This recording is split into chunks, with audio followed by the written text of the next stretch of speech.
बालन शाहलाई मन नपराउनेमा सबभन्दा बढी इन्डिया पक्षधर हुन्।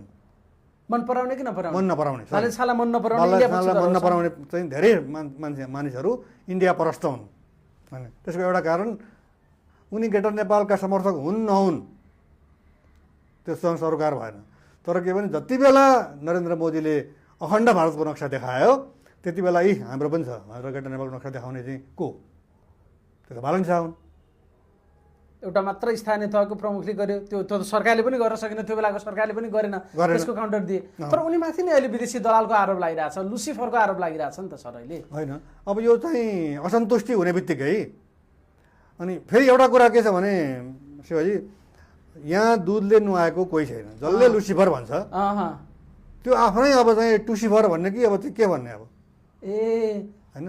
दुधले नुहाएको चोखो कोही पनि छैन, कोही पनि छैन। एकले अर्कालाई कसैले पनि बालन शाहतिर औँला ठडाएर कुरा गर्छ भने उसका 3टा औँला चाहिँ आफूतिर छन् उहीतिर, र खालि एउटा मात्रै औँला तटस्थ छ, त्यो बुढी औँला हो, त्यो कतैतिर छैन, बिचमा छ।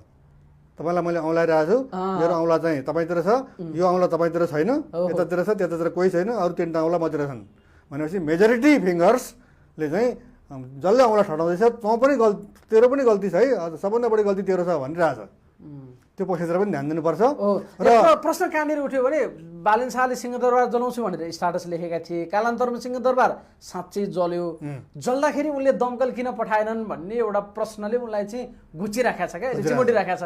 यसको चित्त बुद्ध जवाफ उनले दिएका छन् कि छैनन् अहिले? उनले तपाईँ त्यसमा सन्तुष्ट हुनुहुन्छ? होइन, त्यो त हेर्नुहोस्, जति समय लियो नि त्यो धेरै समय लिएको हुनाले अब सेनाले स्पष्टीकरण दिए पनि, बालन शाहले स्पष्टीकरण दिए पनि त्यो नेपाली जनतालाई मान्ने हुँदैन। त्यो कुरा त चित्त बुद्ध छैन, चित्त बुद्ध छैन। उनले उनले उनले बरु के भने सेनाको कुरा चित्त बुद्ध छ।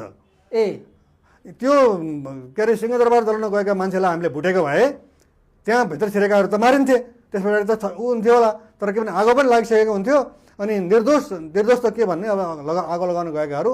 तर के भने एउटा कुरा चाहिँ केपी शर्मा ओली, पुष्पकमल दाहाल प्रचण्ड, शेरबहादुर देउवा लगायतका मान्छे नेताहरूले बुझ्नुपर्ने कुरा के भने आन्दोलन कहिल्यै पनि संविधानको धारामा टेकेर हुँदैन, संविधानको धारा भत्काएर संविधानको पृष्ठ च्यातेर मात्रै हुन्छ। उनीहरूले के अरे 62-63को आन्दोलन चाहिँ राजा भएको मुलुकमा न संविधान सभा हुन्छ न चाहिँ गणतन्त्र हुन्छ। त्यस कारणले तिमीहरू चाहिँ यो 2टा माग चाहिँ त्याग भनेको थियो। किनभने काङ्ग्रेस एमाले भन्दै थिए चाहिँ नेपालको संविधानमा गणतन्त्र होइन, संवैधानिक राजतन्त्र र संसदीय बहुदलीय प्रजातन्त्र 2टा खम्बा हुन् होइन। तर पछि त त्यो कुरा मान्य भएन, काङ्ग्रेस एमाले नै गणतन्त्रतिर गए, संविधान सभाको चुनाव भयो, राजतन्त्र पनि संस्था पनि रहेन। त्यसले गर्दाखेरि संविधानमा नभएको कुरा चाहिँ गरेको हो कि होइन काङ्ग्रेस एमाले र माओवादीहरूले। अनि अहिले जेएनजीलाई चाहिँ यो गैर संवैधानिक छ, हामी प्रतिनिधि सभा बिउताउँछौँ भन्ने कुरा जुन गर्छन् त्यो शिरदेखि पुजारसम्म लोप्राउने कुरा हो। आफूले चाहिँ मन परी गर्ने, अनि जेएनजीले गरेको चाहिँ अनि अवैधानिक हो। जेएनजीले त जसले अवैधानिक भन्छ नि त्यसको कटाल समातेर सडकमा ल्याएर पेट्रोल छर्केर जलाइदिनुपर्छ, यो क्रान्ति। जेएनजीले संविधानको धारा हेरेर क्रान्ति हुँदैन, आन्दोलन हुँदैन।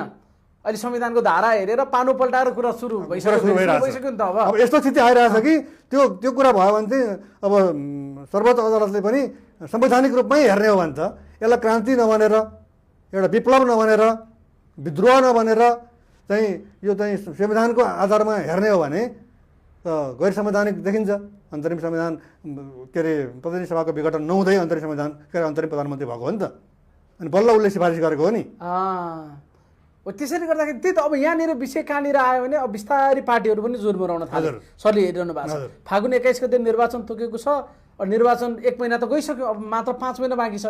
आजको वातावरणले हेर्दाखेरि त्यस्तो ठोस पहल कदमी भएको या निर्वाचनतर्फ वातावरण गएको एउटा जनताले महसुस हुने गरी घटनाक्रम पनि विकास भइराखेको छैन। के हुन्छ त सर? अब फेरि अब प्रतिनिधि सभा पुनर्स्थापना गर्नतिर भनेर कता कता दलहरूको टोन पनि सुनिन थाल्यो, अदालतमा मुद्दा जाला के जाला अथवा कसो गर्ला, चुनाव होला नहोला। अब यसले त फेरि अर्को समस्यातिर हामी जाँदैछौँ कि यो सर्वोच्च अदालतलाई प्रभाव पार्ने गरी बोल्नु त राम्रो होइन।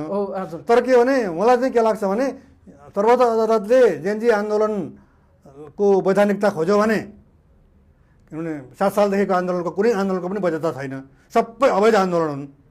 आन्दोलन भन्ने अवैध हुन्छ नि, आन्दोलन त्यसले परिणाम ल्याइसके पछाडि त्यसले वैधता प्राप्त बल्ल गर्छ, त्यसले उसले वैधता जितेपछि प्राप्त वैधता गर्छ, हुने हो होइन?